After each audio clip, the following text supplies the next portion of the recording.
Okay, ito po mula ninyong Pinoy Firearms Instructor na gunsmith din naman. At magpapasalamat lang muna ako at babati sa lahat.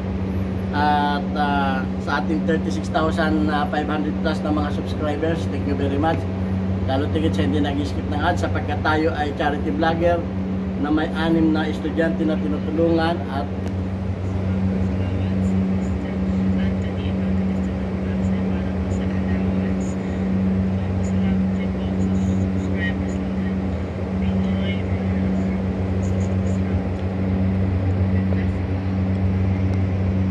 okay, yan po yung isang estudyante natin na pinadala ng allowance dahil lang aking YouTube channel po ay ang main purpose po talaga ay para sa ating mga 6 na estudyante na mga anak ng mga single parent natin tinutulungan.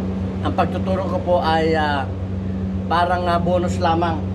So yan, at maraming salamat sa hindi nag-skip ng ads, lalo tigit doon sa mga silent viewers at doon sa ating mga sponsor kay Alfredo Isidro or the Sipay ng Las Piñas, thank you very much. Kay Architect Arnel Salvador ng Kuwait, maraming salamat. Kay Jubel Platoon Boy Omay ng ng Riyadh, Saudi Arabia. Kay Ombet, ang kaibigan ko dito sa Kuwait, mekaniko ng Kia Motors Kuwait. At kay yung pinasalamatan ng ating estudyante, nagpadala ng pera, dinagdagan ko na lang. At meron pang isang ayaw magpakilala, si Adrian, tawagin na lang natin siyang Adrian.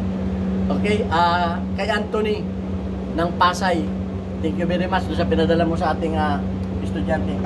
Okay, yan. At kung mapapansin ninyo, yung mga last videos ko ay nag-upload ako sa kahilingan na rin ng iba ng aming range. Pinakita ko sa inyo ang aming range, pinakita ko sa inyo ang kung anong kaganapan dito, hindi pa yan kumpleto. Dahil minsan ay parang napakiramdam ko yung ibang kababayan natin na ay parang hindi tayo pinaniniwalaan at ang tingin sa atin ay parang napakaliit, na parang tayo ay taga-bayabasan lamang. Kung makakapunta lang kayo dito sa aming range, hindi ko pinagmamalaki, ay mamamangha kayo. At ako hindi tatagal dito ng 20 years. At hindi ako magiging consultant dito kung ako ay isang sinasabi natin na bahala na kayo. Dahil si Muhammad ay nanood ng paano ang pagbiting. Ngayon siya ay may mga request dito. Ang sabi niya, sir, mag-quick draw ka, vlog ulit gamit ang granada. So parang nakaka-insulto, di ba? At hindi ko pinansin. Sumunod naman siya, ang sabi naman niya, RPG naman ang i-vlog sa susunod. RPG naman. So ito ay isang pambubuli. At yung sumunod, ang sabi niya ay Ingram naman. Nung hindi ko pa rin siya pinansin, ay ang sabi niya assault rifle naman. So pagbibigyan kita sa assault rifle dahil yan lamang ang pwedeng magkatotoo. Yung aming Ingram ay hindi basta-basta inilalabas yon nang walang pahintulot si General. So ayan, pagbibigyan kita sa kahilingan mong assault pistol. Ito ay made in Czechoslovakia. Ang model nito ay SV ay VC58 Sporter caliber 223. So ang bala nito ay parang Armalite. So ito yung aming isang assault pistol dito, assault rifle dito. Pagbibigyan kita dahil baka sabihin mo naman ay hindi kita pinagbigyan. Pero yung ibang kahilingan mo, hindi talaga kita pagbibigyan sa RPG at granada. Alam ko naman ang ibig mo sabihin. Parang nakaka-insulto, di ba? So ito, may 5 bala lang ako dahil itong baril na to ay may ginawa ko dito. Hindi ko lang sasabihin sa inyo kung anong ginawa dahil baka mano tayo ng YouTube. So ito, assault rifle ito. 223 ang bala. At ang bat nito ay folding. Okay? So i-press lang ninyo dito. I-press lang ninyo siya dito. Matigas.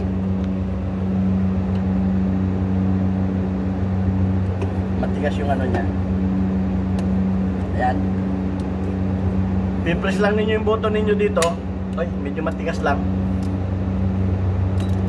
At saka ninyo siya para siya maging rifle. So lalagay lang natin siya sa yun. Okay.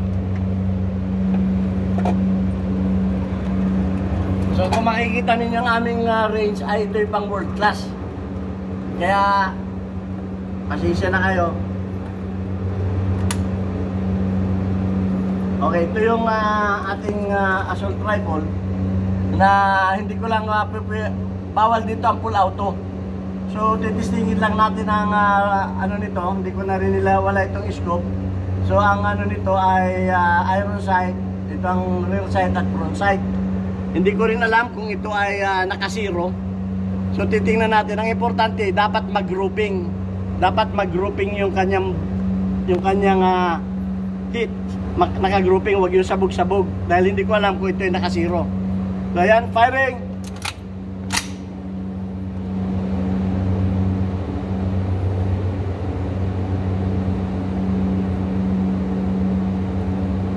Makita yung front side.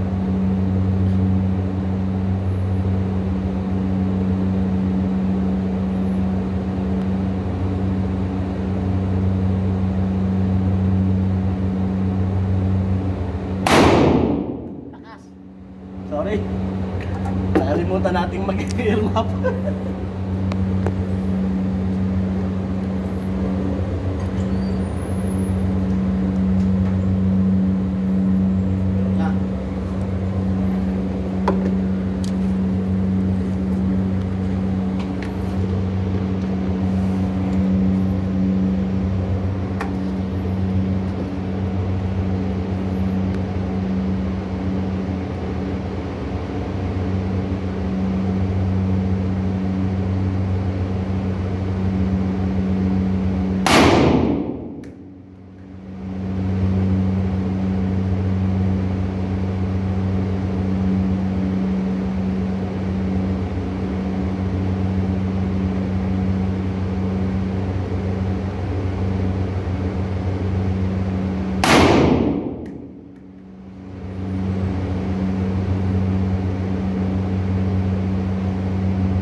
Okay, nag-open bolt na siya.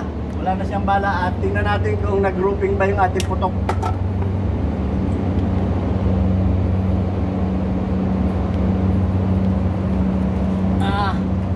Yung aking salamin ay medyo malabo. Hindi ko masyado makita yung sight kaya tayo natatagalan. Okay, so far medyo yung dalawa natin ay lumabas at yung tatlo ay tumama dito, so kinakailangan natin siyang i-adjust papunta sa kaliwa, papunta sa kanan. Okay, sa mga may katanungan, magtanong lang kayo at ating sasagutin sa ating YouTube channel. Ito ang inyong Pinoy Firearms Instructor, nagsasabi sa inyo ng God bless us all. At ingat po tayo.